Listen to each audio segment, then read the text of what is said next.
Olá, meus amigos, eu sou o Dr. Guilherme Almeida e estamos aqui para mais um Papo Medicode, aquele papo super interessante sobre aquele tema de grande relevância médica. Hoje estou aqui mais uma vez, adivinha com quem? Com o Dr. Áureo do Carmo. Tudo bem, Áureo? Tudo bem, meu amigo? Mais uma vez aí, discutindo medicina, que é o que a gente mais gosta de fazer. Beleza, meu amigo. Então, até para eu poder apresentar o tema para os nossos amigos, o tema hoje continua no tópico gastrologia. E um tema que não é só dos gastrologistas, né? Ele pertence a praticamente todas as especialidades clínicas, que é a doença do refluxo gastroesofágico. Com certeza, um de nós dois tem, eu tenho. Você tem também? Tem também. Não sempre, mas de vez em quando tem. E com certeza muitos de vocês que estão nos assistindo também vão se identificar e têm certamente diagnosticado doença do refluxo. Áureo, até para a gente começar, né, a doença do refluxo, ela basicamente, o que que ela é? Ela é uma síndrome clínica, é um conjunto de sinais e sintomas dentro de uma causa comum. Então, até para eu te ajudar, né, para a gente fazer algumas perguntas aí e direcionar, eu vou diferenciar o que é regurgitação de vômito, né? O vômito, ele é um reflexo que você tem pausa súbita da respiração, contração diafragmática, aumento da pressão intraabdominal e exteriorização do conteúdo gástrico, né? A gente já teve uma aula, um papo Medicode, uma live sobre antieméticos, você deve lembrar. Com certeza. Agora, a regurgitação, ela não é um reflexo. É quando aquele conteúdo gástrico vence o esfíncter esofagiano inferior e ganha, por exemplo, o esôfago. E muitas vezes pode chegar até a cavidade oral, por que não? Né? Então, a doença do refluxo gastroesofágico, ela não é comum a presença de vômito, o reflexo, mas é extremamente comum a presença da regurgitação. Então, essa é a definição da doença do refluxo gastroesofágico. E eu gostaria que você falasse, batesse uma bola aqui comigo, um pouquinho sobre as manifestações clínicas. O que o paciente geralmente queixa para você? Então, a gente tem manifestações clínicas típicas, né? E tem as manifestações clínicas que são, né, menos típicas, menos comuns, vamos dizer assim. Né? Então, a manifestação típica é aquele paciente que tem pirose, que tem azia, que tem uma queimação retroesternal, muitas das vezes. Tem epigastralgia, né? E isso relacionado à alimentação, né? Quando ele fica muito tempo sem se alimentar, ou quando ele tem uma libação alcoólica, por exemplo. Ou quando ele se alimenta demais. Ou quando se alimenta demais. Ou quando ele ingere líquido. Alguns tipos de alimento, né? Ou quando faz uso, por exemplo, de anti-inflamatórios, né? Alguns medicamentos. Ou quando ingere líquido junto com o alimento, né? Um volume muito grande. Ou ele deita, né? Depois que come, né? Então, mas assim, é o sintoma típico, né? A gente sabe, né? Todo mundo sabe. Mas tem um sintoma menos comum do que a pirose, do que essa queimação, e que muitas das vezes não é valorizado pelo médico, né? Pelo clínico, pelo pneumologista. O otorrino valoriza mais, né? Que é a tosse. Né? A tosse é um sintoma que, para mim, é muito comum de refluxo, principalmente o refluxo crônico. Né? A forma crônica aí mais da doença, né?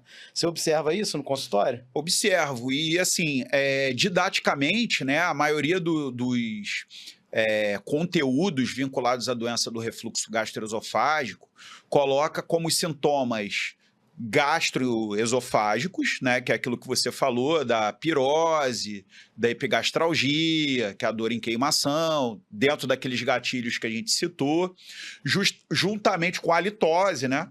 O indivíduo apresenta mau hálito pela regurgitação, algumas vezes odinofagia, né, pela própria conteúdo ácido estomacal da regurgitação, fazendo uma esofagite, etc. Como esse é o primeiro grupo, e o segundo são grupos extra-gastroesofágicos.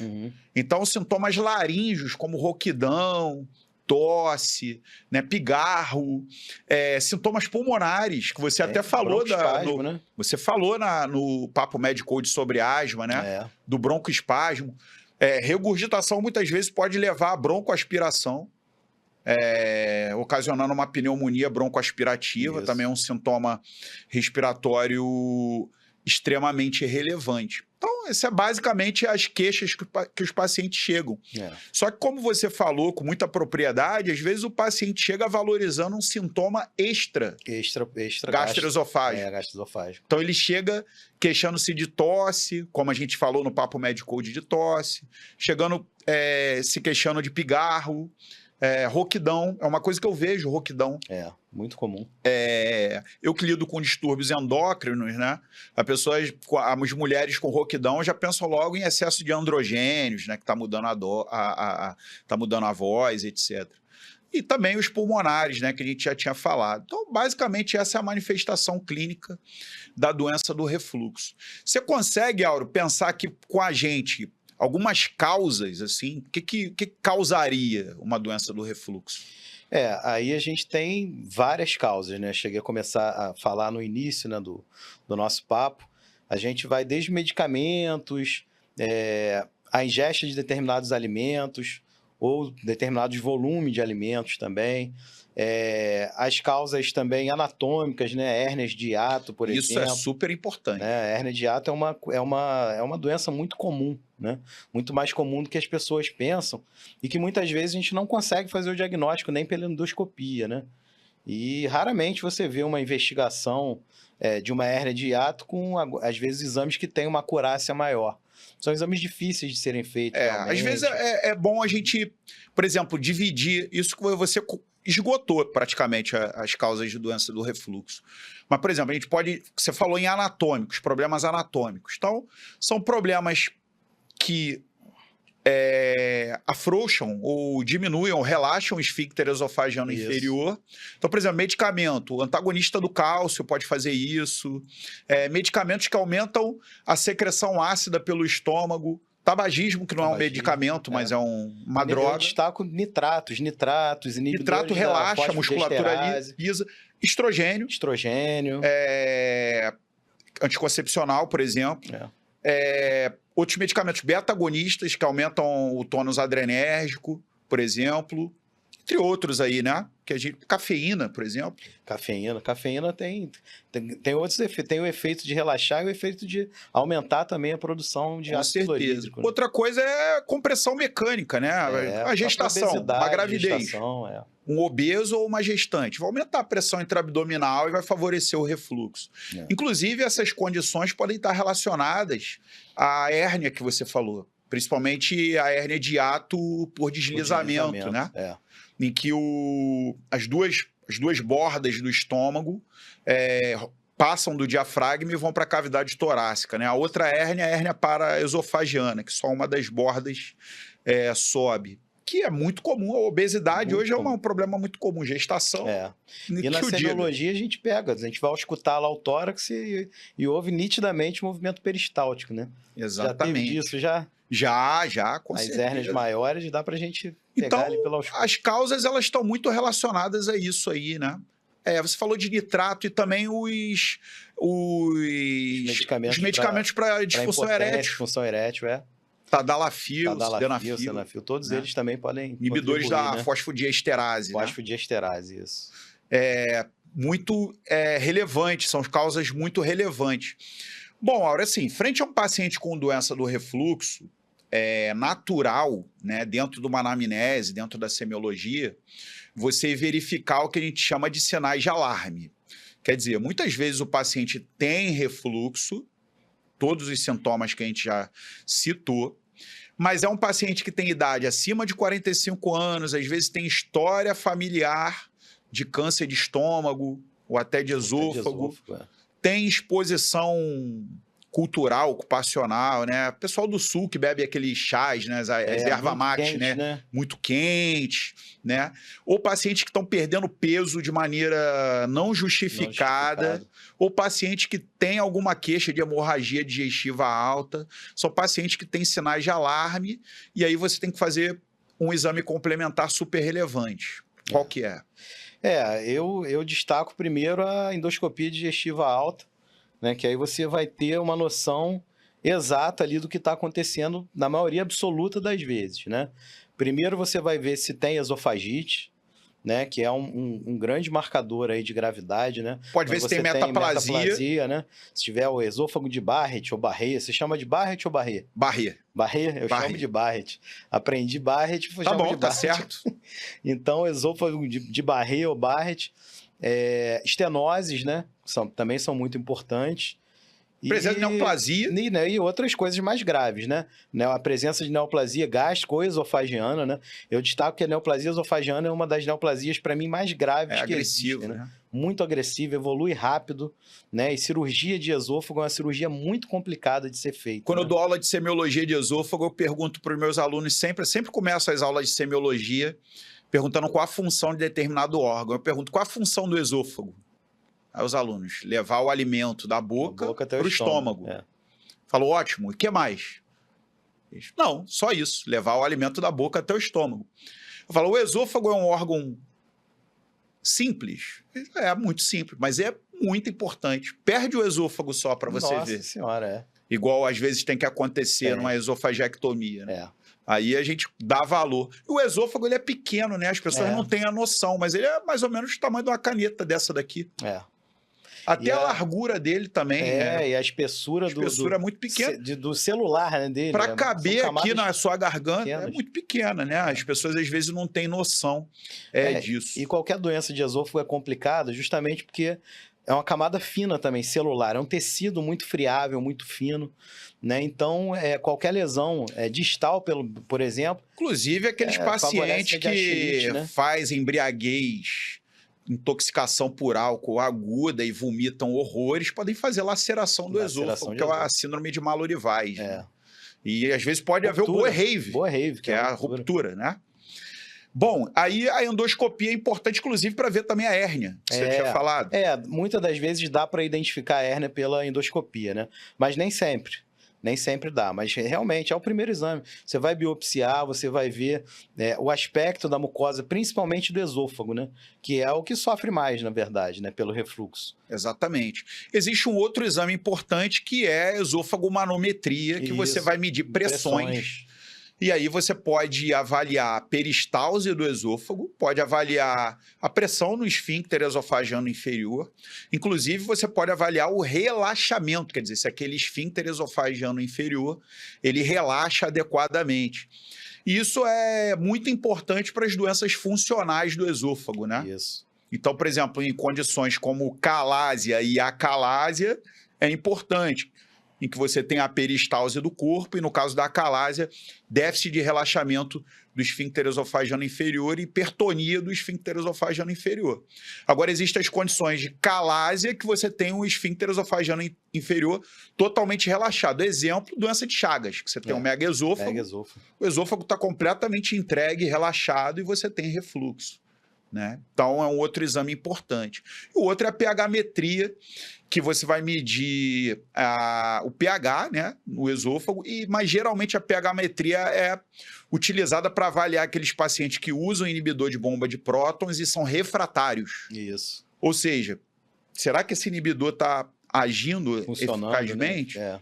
E, às vezes, ela pode ser um exame adjuvante à sua tomada de decisão de trocar a modalidade farmacológica pela cirúrgica. Existem procedimentos cirúrgicos anti-refluxo, né? E aí eu queria cair um pouco nessa questão do tratamento, né? Dentro da tua experiência na geriatria, vem um monte de pacientes idosos tomando inibidor de bombas de próton pelas indicações ou não indicações mais diversas. Queria que você falasse um pouquinho sobre inibidores de bomba de prótons, sobretudo na população geriátrica. Inibidor de bomba de prótons, assim, ele é usado quase que indiscriminadamente com essa população. É um dos grandes medicamentos envolvidos na polifarmácia, né? E, assim, na minoria absoluta das vezes, o paciente tem realmente indicação de usar esse medicamento. Você consegue me dar alguma indicação esdrúxula de prescrição de inibidor de bomba de próton? A própria polifarmácia. Você toma 3 remédios, vamos botar um para... Exatamente. Essa é a primeira que vem na minha cabeça. Essa é esdrúxula. Como você toma 3 remédios, 4, 5 remédios, então, toma aqui 2 antipertensivos, toma estatina, toma aspirina em dose baixa. Aí tem que tomar mais uma para proteger o estômago, né? Aí depois tem que dar outra para tratar a pneumonia, né? também. E depois vai ter que fazer a reposição de B12, Também, vai ter que usar, B12. vai ter que usar um bifosfonado para tratar osteoporose. Exatamente. Então é isso, é a polifarmácia, né? O idoso está sujeito a isso. E outros problemas mais, né? O que a gente mais vê, né? A vida do geriatra é tirar remédio, né? É desprescrever. E o inibidor de bomba de prótons talvez seja o grande primeiro candidato, a sair. Grande candidato. Não porque tem outros remédios que fazem que são piores ainda. Eu li uma pesquisa da Annals of Internal Medicine, que deve ter mais ou menos entre 5 a 10 anos. Eles adoram esse tipo de estudo, mostrando que o inibidor de bomba de prótons no ambiente intra-hospitalar Nossa, é pior. o maior gasto desnecessário É o pior dentro ainda. do hospital. Um dos maiores gastos desnecessários com medicamento. Lá no Gafri eu escrevi o protocolo de uso de inibidor de bomba de próton, porque era uma loucura mesmo. Qualquer paciente que internava em enfermaria, E a gente ganhava falou lá o muito sobre omeprazol isso venoso. no nosso papo Medicode sobre profilaxias de úlcera de estresse. É isso, Lembra exatamente. disso? Úlcera de Curlin e úlcera de Cushing. A gente falou muito sobre isso, né?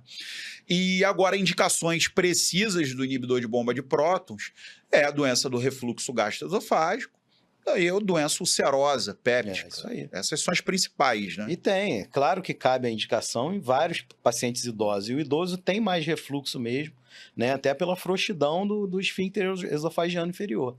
Então, é uma prescrição comum. Agora, é muito mais prescrito do que deveria, realmente. Exatamente. Você tem alguns preferidos aí?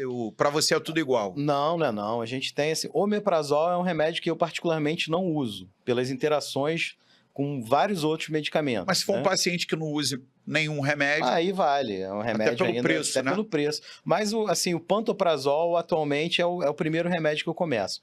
O preço também tá bom, né? Tá um pouquinho mais caro que o omeprazol. Ele interage muito menos com os outros medicamentos e tem uma eficácia muito boa. Beleza. Tem alguns casos que ele não consegue tratar, continua com sintoma, né? Já usou muita ranitidina? Já, muito. Antigamente era a ranitidina, né? E a ranitidina tem um perfil de paciente próprio para usar também. Até hoje teria suas indicações, mas você não acha mais no mercado. Não tem, né? Não tem mais no mercado. A venosa saiu do mercado. O Antac saiu do mercado, né? Mas ainda tem, assim, e além do pantoprazol, tem outros medicamentos mais novos que são mais eficazes ainda, né? Então a gente tem o dexlansoprazol, né? Que é o nome comercial, o Dexilante. A gente tem uma outra linha que não é inibidor de bomba de próton, né? Uma classe nova de medicamento. Eu não estou me recordando agora aqui qual é o nome específico, né, da ação dele lá. Como é que é o nome dele, gente? Eu vou lembrar desse nome, mas ainda melhor do que o Dexilante, né? Então, a gente tem medicamentos mais novos aí que agem melhor do que o omeprazol. Mas eu vou te falar que eu uso omeprazol aí em talvez 80% dos casos que eu indico. Para refluxo, no geral, é uma vez ao dia. Para refluxo, é uma vez ao dia. E, geralmente, você faz por um período de 6 a 12 semanas e reavalia. Isso. Se o paciente não tem melhora dos sintomas, você dobra a dose. Muitas vezes, né? E se ele começar a ficar refratário, seria bom avaliar por uma pH-metria, por exemplo. Refratário a gente tem sempre que investigar. E endoscopia, lógico. E endoscopia. Endoscopia, se você tiver sinal de alarme, você tem que fazer. Agora, se não tem sinal de alarme, você não precisa fazer. E aí, se ele for refratário, passa a ser uma boa indicação para endoscopia também. E aí existe a discussão da cirurgia, né? Para os refratários ao tratamento clínico, né? Existem aqueles procedimentos de aumento, né? Do tônus do esfíncter esofagiano inferior. E existe uma discussão em relação a custo. Se o paciente é muito jovem e sofre de um refluxo um pouco mais agressivo, qual seria o custo dele usar um inibidor de bomba de prótons ao longo da vida ou tentar um procedimento cirúrgico? Né? Então, existe essa discussão para cirurgia, ou quando o paciente tem uma lesão anatômica, lógico, né? Mas o nosso foco hoje não é discutir tanto as indicações cirúrgicas, até porque é raro, né? De ver um paciente com doença do refluxo gastroesofágico que vai evoluir para cirurgia. Em geral, responde muito bem, né, o tratamento clínico, né? Ao uso de procinéticos e de inibidor de bomba de prótons. E lembrar que o tratamento não é vitalício, né? Não, exatamente. Você faz cursos de 12 semanas e reavalia o paciente. E, em geral, assim, na prática, o que a gente vê é que as medidas não farmacológicas, né? Mais uma vez, a gente sempre gosta de falar isso, né? Melhoram muito, né, os sintomas, né? Esse é o nosso último tópico. Então, se o tratamento não é vitalício, que eu acabei de falar, um paciente com 20 anos de idade, com refluxo, não vai tomar omeprazol, O resto da vida, né? pantoprazol o resto da vida, o que ele tem que fazer para poder parar esse tratamento farmacológico? Aí são medidas dietéticas, inicialmente, né? Você tem que ver o que ele está cometendo de erro na Fracionar as dieta, refeições, diminuir os volumes, né? volumes, Evitar determinados tipos de alimentos. evitar líquido em grande quantidade junto com o alimento, Alimentos muito ácidos, né? Evitar ficar muito tempo sem se alimentar, né? evitar fumar, Evitar fumar. consumo de álcool, Isso. Se tem obesidade, reduzir o peso, né? E não deitar não imediatamente deitar logo após a fome, alimentação. fazer a última alimentação mais cedo, né? Antes do o jantar, né? A última refeição do dia mais cedo. Evitar ou trocar medicamentos que, porventura, Possam causar também os sintomas, né? possam causar um sintoma. Anti-inflamatórios, nitratos, medicamentos aí para disfunção erétil, né? Para mim são os principais aí, né? E bloqueador de cálcio também, mas eu acho que os nitratos são piores. Beta-agonista, às vezes, não tem muito como... Também não Se tem, for um né? paciente asmático, Asmático não tem jeito, né? né? Então, basicamente isso, perder peso, né? Para quem é obeso, por Que exemplo, é perder peso. grande É a parcela. grande maioria. A grande parcela dos pacientes com doença do refluxo. Esse é um dos principais problemas Eu hoje em vejo dia. muito também gente ansiosa, né? Os ansiosos também têm muito refluxo também. E que o tratamento da ansiedade, controle da ansiedade, muitas das vezes E controla aí o refluxo. entra a questão das doenças funcionais do esôfago, né? É. Bom, Auri, então essa é a doença do refluxo gastroesofágico. A gente falou pra caramba aí, hein? Bastante coisa. Legal. Pô, acho que a gente poderia até pensar aí, botar mais uma especialidade pra gente. Os gastos não vão gostar muito disso, não. É verdade, é verdade. Vamos ficar cada um na sua área, isso que é aí. melhor. Então, ó, últimas palavras aí, amigo. Basicamente, lembrar sempre de qualquer caso de tosse ou broncoespasmo tardiamente, né, na vida, né? Considerar o refluxo gastroesofagiano. Exatamente. Basicamente isso. Beleza, meus amigos. Agradeço vocês terem nos acompanhado mais uma vez. Um abraço e até o Papo Med Code da semana que vem.